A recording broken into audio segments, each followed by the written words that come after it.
कभी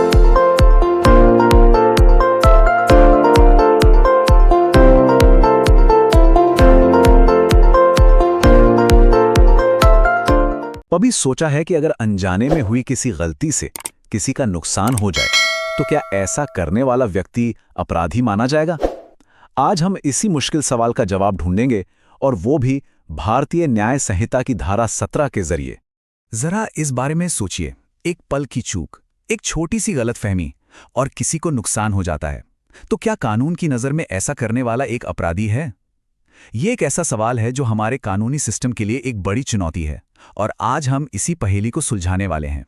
तो इस मुश्किल सवाल पर कानून क्या कहता है, इसका जवाब हमें मिलता है भारतीय न्याय संहिता की धारा 17 में।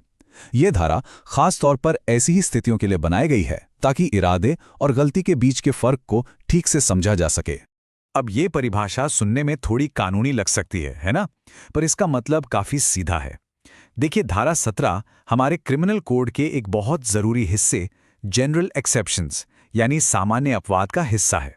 इसका मतलब ये हुआ कि कुछ खास हालात में कोई ऐसा काम जो पहली नजर में अपराध लगे, उसे अपराध नहीं माना जाता। तो इस धारा का जो मूल सिद्धांत है वो ये है कि कानून न सिर्फ उन कामों को बचाता है जो कानूनी तौर पर सही हैं, बल्कि उन कामों को भी सुरक्षा देता है जो एक ईमानदार और सच्ची गलतफहमी की वजह से किए गए हों। यही वो बिंदु है जो इरादे को कार्रवाई से अलग करता है। तो फिर ये धारा काम कैसे करती है? असल में ये आपराधिक जिम्मेदारी से बचने के लिए दो अलग अलग रास्ते देती है, या कह सकते हैं कि दो तरह की ढाल देती है। आइए इन दोनों को एक एक करके समझते हैं। इन दोनों रास्तों में फर्क समझना बहुत जरूरी है। पहला रास्ता तो एकदम सीधा है।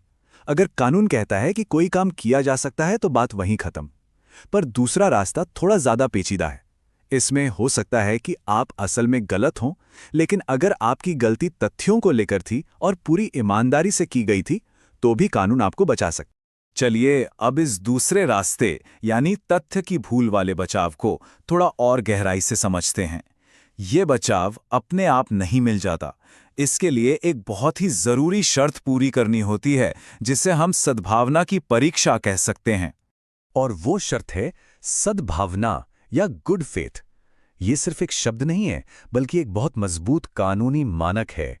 अदालतें बहुत ध्यान से ये जांचती हैं कि क्या जो काम किया गया वो वाकई सद्भावना में था या उसमें कोई लापरवाही तो नहीं थी। तो सद्भावना का मतलब क्या है? इसके कई पहलू हैं। पहला, ईमानदारी, मतलब वो विश्वास सच में होना चाहिए, सिर्फ एक बहाना नहीं। दूसरा, उचित देखभाल, यानी आपने लापरवाही नहीं की। तीसरा, तर्कसंगतता, आपका विश्वास एकदम बेतुका नहीं होना चाहिए। और सबसे जरूरी, काम के पीछे कोई गलत इरादा जैसे बदला या नफरत बिल्कुल नहीं होना चाहिए। यहां एक और बहुत महत्वपूर्ण अंतर समझना जरूरी है। धारा 17 तथ्य की भूल यानी मिस्टेक ऑफ फैक्ट पर लागू होती है, कानून की भूल यानी मिस्टेक ऑफ लॉ पर नहीं। दूसरे शब्दों में कहें तो कोई ये कहकर नहीं बच सकता कि मुझे तो कानून पता ही नहीं था। ये कानून के सबसे पुराने और मजबूत सिद्धांतों में से एक पर आधारित है, जिसे लैटिन में कहते हैं इग्नोरांटिया जुरिस नॉन एक्सक्यूजट। इसका सीधा सा मतलब है कि कानून को ना जानना कोई बहाना नहीं माना जाता। हर नागरिक से ये उम्मीद की जाती है कि वो देश के कानून को जानेगा। ठीक है, सिद्धांत तो काफी हो गए। चलिए अब देखते हैं कि ये कानून असल दुनिया में कैसे काम करता है। कुछ प्रैक्टिकल उदाहरणों से ये बात बिल्कुल साफ हो जाएगी। चलिए पहली ढाल को याद करते हैं, जब कोई काम सीधे तौर पर कानून द्वारा जायज हो। इसका एक क्लासिक उदाहरण देखते हैं। कल्पना कीजिए कि एक पुलिस अधिकारी एक सशस्त्र आतंकवादी को देखता है जो भीड़-भाड़ वाले इलाके में बम फोड़ने वाला है। अधिकारी गोली चलाता है। इस स्थिति में अधिकारी का काम बिल्कुल साफ तौर पर कानूनी है। वो एक बड़े नुकसान को रोकने के लिए अपनी ड्यूटी निभा रहा है। इसलिए भले ही गोली चलाने से किसी की जान चली जाए, उसे अपराधी नहीं माना जाएगा, क्योंकि उसका काम कानून द्वारा जायज था। अब दूसरी ढाल को देखते हैं, जो थोड़ी और जटिल है, यानी तथ्य की भूल वाली ढाल। इस उदाहरण में एक सुरक्षा गार्ड रात में एक संवेदनशील इलाके के पास किसी को बंदूक के साथ देखता है और उसे आतंकवादी समझकर पकड़ लेता है। बाद में पता चलता है कि वो व्यक्ति तो एक लाइसेंस्ड सुरक्षा अधिकारी था। यहां गार्ड असल में गलत था, है ना? पर क्या वो अपराधी है? नहीं, क्योंकि उसने जो देखा उसके आधार पर उसने ईमानदारी से और सद्भावना से काम किया। उसका विश्वास तर्कसंगत था, भले ही वो गलत निकला। लेकिन क्या हर गलती माफ होती है? चलिए एक ऐसा उदाहरण देखते हैं जो इस कानून की सीमाओं को दिखाता है। ये कानून की भूल का एक क्लासिक केस है। मान लीजिए कोई व्यक्ति एक चोर को पकड़ता है और उसकी पिटाई कर देता है, ये मानते हुए कि चोरों को सजा देने का कानून उसे अधिकार देता है। यहाँ उस व्यक्ति ने तथ्यों को गलत नहीं समझा, उसने कानून को ही गलत समझ लिया।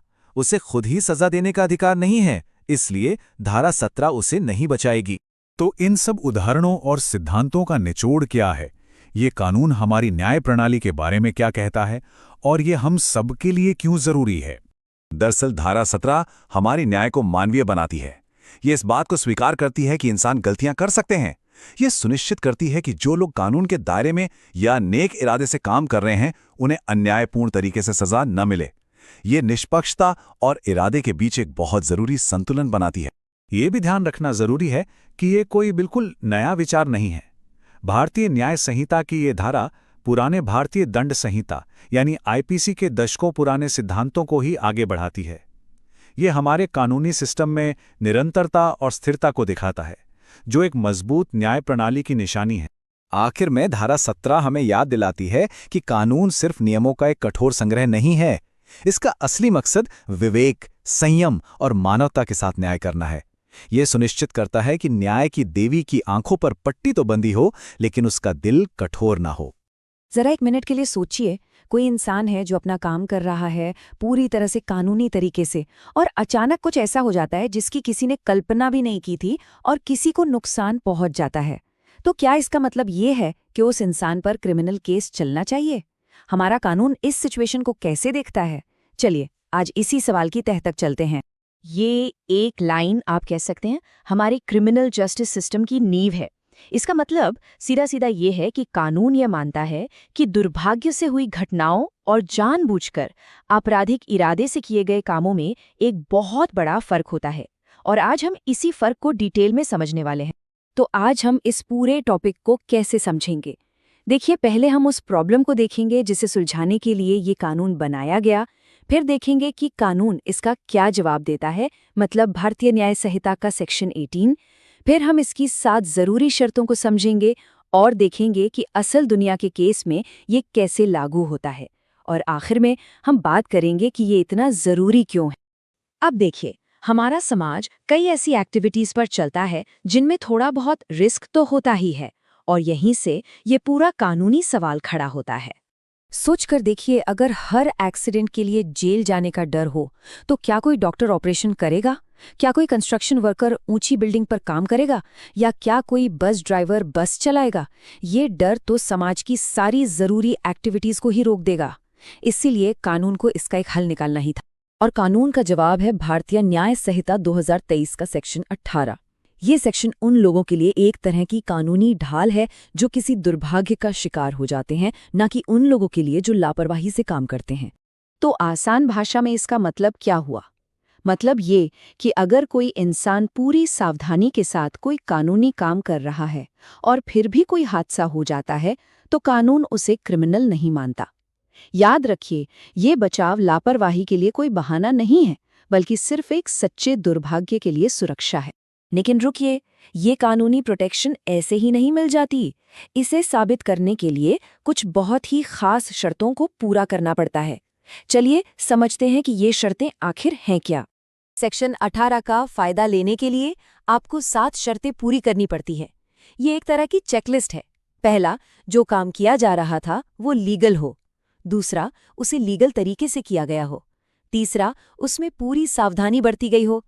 चौथा, जो नुकसान हुआ वो सिर्फ एक एक्सीडेंट हो। पांचवां और छठा, नुकसान पहुंचाने का कोई इरादा या जानकारी ना हो। और आखिरी, उस काम और नुकसान के बीच एक सीधा कनेक्शन होना चाहिए। अगर इनमें से एक भी शर्त पूरी नहीं हुई तो ये बचाव नहीं मिलेगा।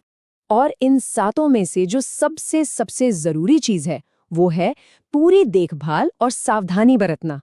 कोर्ट ये देखती है कि क्या उस व्यक्ति ने उतनी ही सावधानी बरती जितनी उस सिचुएशन में कोई भी समझदार इंसान बरतता। असल में लापरवाही और दुर्भाग्य के बीच की लकीर यहीं खींची जाती है। तो अब सवाल उठता है कि ये सेक्शन कब लागू नहीं होता। देखिए, अगर काम शुरू से ही गैर कानूनी था, जैसे सड़क पे रेस लगाना, या फिर कानूनी काम को गैर कानूनी तरीके से किया गया, जैसे भीड़ में गोली चलाना, या फिर साफ साफ नुकसान पहुंचाने का इरादा था, इन सब मामलों में एक्सीडेंट का बचाव बिल्कुल नहीं मिलता। ठीक है, तो थ्योरी तो हमने समझ ली। अब देखते हैं कि असल में कोर्ट में ये सब कैसे काम करता है। चलिए, एक बहुत ही क्लासिक केस देखते हैं। यहाँ एक आदमी अपने रोजमर्रा का कानूनी काम कर रहा था, कुल्हाड़ी से घास काट रहा था, लेकिन तभी एक भयानक हादसा हो गया। अब सवाल ये था कि क्या ये एक अपराध था?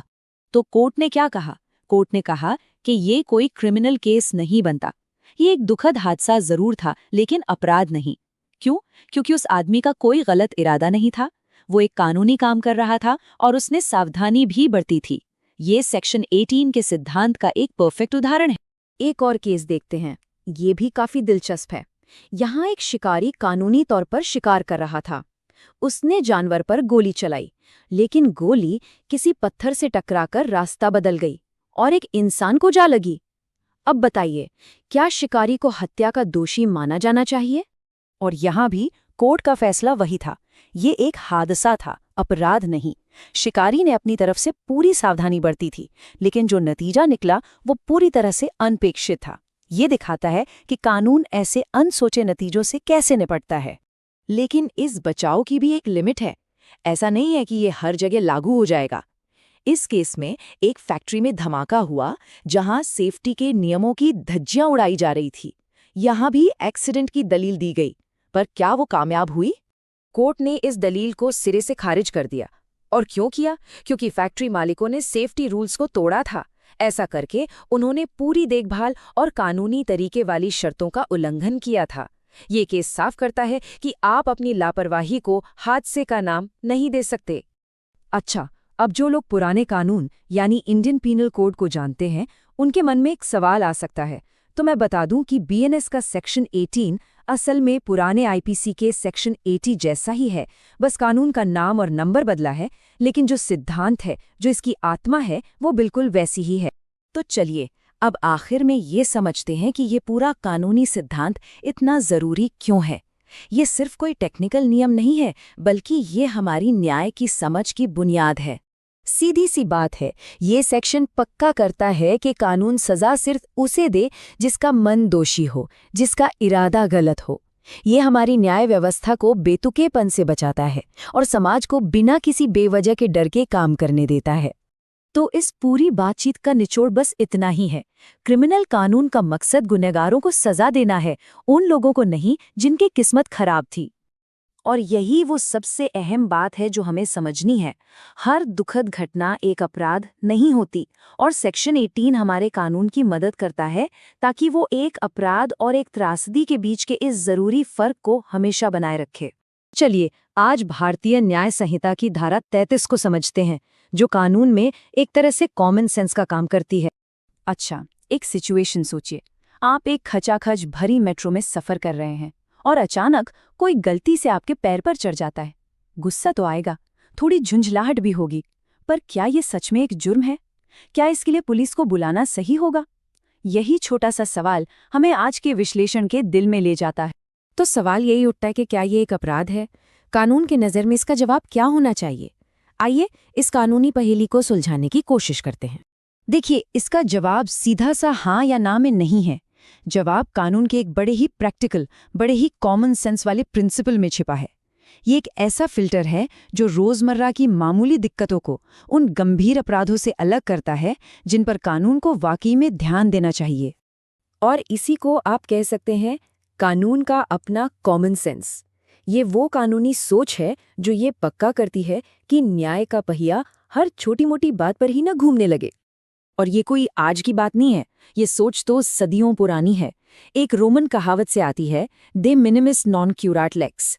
इसका मतलब बड़ा सीधा है कि कानून तुच्छ या बहुत छोटी मोटी चीजों में खुद को नहीं उलझाता। और ये बात सदियों से न्याय व्यवस्था की नींव का एक मजबूत पत्थर रही है। और यही जो सदियों पुरानी समझ है ना, अब हमारी नई भारतीय न्याय संहिता की धारा 33 में साफ साफ लिखी हुई है। ये धारा कहती है कि अगर किसी काम से हुआ नुकसान इतना मामूली, इतना छोटा है कि कोई भी आम समझ वाला इंसान उसे सजा के लायक ही नहीं समझेगा, तो भाई उसे अपराध नहीं माना जाएगा। अब देखिए, इस कानून का मकसद सिर्फ कोर्ट का टाइम बचाना नहीं है। इसका काम बहुत बड़ा है। ये क्रिमिनल जस्टिस सिस्टम को मजाक बनने से रोकता है। ये इस बात को पक्का करता है कि समाज में होने वाली हर छोटी-मोटी नोकझोंक अपराध न बन जाए। मतलब ये सिस्टम के लिए एक सेफ्टी वॉल्व की तरह है, जो उसे बेवजह के मुकदमों के बोझ से बचाता है।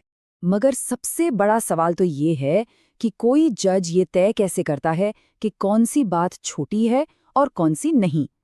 इसके लिए एक तरीका है। चलिए देखते हैं कि अदालतें इस नतीजे पर पहुंचती कैसे हैं। तो होता क्या है कि अदालतें एक तरह से 4 कदम उठाकर सोचती हैं। पहला, क्या सच में कोई नुकसान हुआ है? दूसरा, क्या वो नुकसान बहुत ही मामूली है?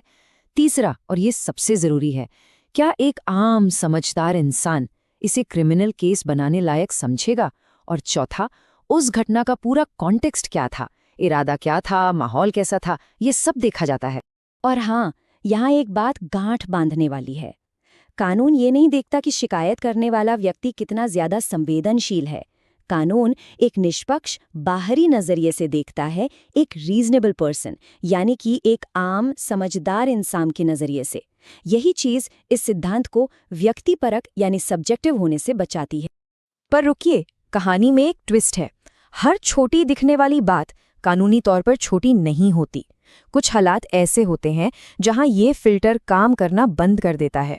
इसको समझने के लिए ना 2 बड़े ही मशहूर केस देखते हैं। एक तरफ है वीदा मेनेजिस का केस, जहां एक मामूली हाथापाई को तुच्छ मान लिया गया, और दूसरी तरफ है रूपन देउल बजाज का केस, जिसमें एक सीनियर पुलिस अफसर का एक महिला आईएएस अफसर को गलत तरीके से छूना तुच्छ बिल्कुल नहीं माना गया। अब यहाँ सोचने वाली बात यह है कि एक मामले में छूट मिल गई और दूसरे में नहीं। ऐसा क्यों हुआ? वजह बहुत सीधी और बहुत गहरी है, और वो ये कि जब बात किसी की इज्जत, किसी की गरिमा, किसी की शालीनता पर आ जाती है, तो नुकसान कभी भी छोटा या मामूली नहीं होता।